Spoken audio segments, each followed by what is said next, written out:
प्रेम से बोली शुक्र महाराज की, नीलम दीदी, हरिंदर भैया की, और दी कविता दीदी। चर्चा में हमें सभी जात तो बाटी, अच्छा, लेकिन सास एकदम गरिया एकदम हालत खराब कर दे रही है, रोज गरियावत थी। और सास तो सास है, नदियों ना छोड़त बा, वो रोज गरियावत बा, कहाँ जाता हूँ रोज चर्चा करे। ससुर तो खाने नहीं के दे, ससुर कहत बा घूमे जातू, नाचे जातू की चर्चा करे जातू। देखी सास ससुर के हाल बा कैसे काम चली, लेकिन चर्चा ना छोड़े के बा, चर्चा करे जाए के बा। काल राजू बाबा के घर चर्चा बा, और चर्चा में सब बहन के चले के बा।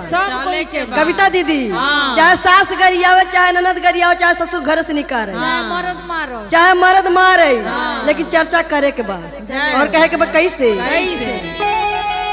अरे चर्चा में जाई सासु देवेली गरिया, चर्चा में जाई सासु देवेली गरिया, चर्चा में जाई सासु देवेली गरिया, चर्चा में जाई सासु देवेली गरिया, देवेली गरिया हो देवेली गरिया, देवेली गरिया हो देवेली गरिया, देवेली गरिया हो देवेली गरिया, चर्चा में जाई सासु देवेली गरिया, चर्चा में जाई सासु देवेली गरिया, चर्चा में जाई सासु देवेली गरिया। चले के बाद चर्चा में चाहे गरियावो चाहे मारो। जय हो।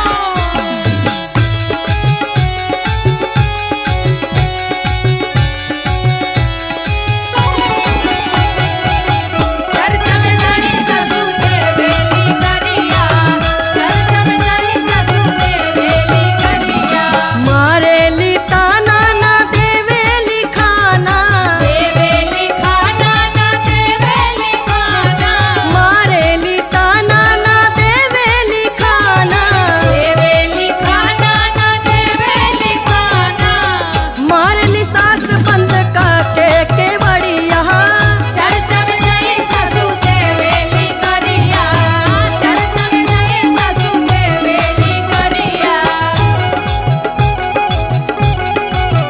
जय हो।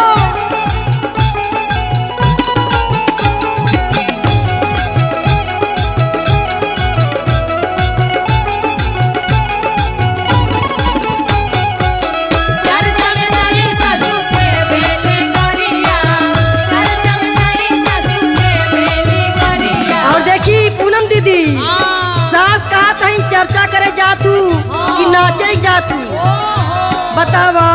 हमें सभी जाते हैं चर्चा में, तू कहत है जाता हूँ नाचे, चला ना चाहिए जाता है, लेकिन गुरु जी के चर्चा करे जात तो है।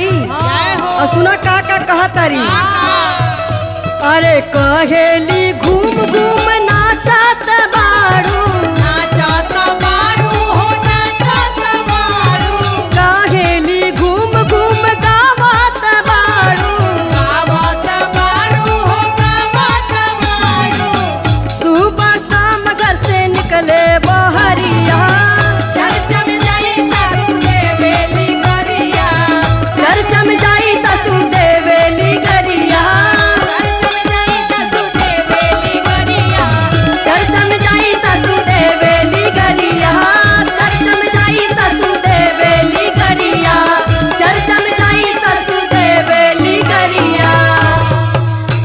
चाहे गरियावा, चाहे मारा, चाहे घर से निकारा, लेकिन चर्चा ना छोड़। ना छोड़े।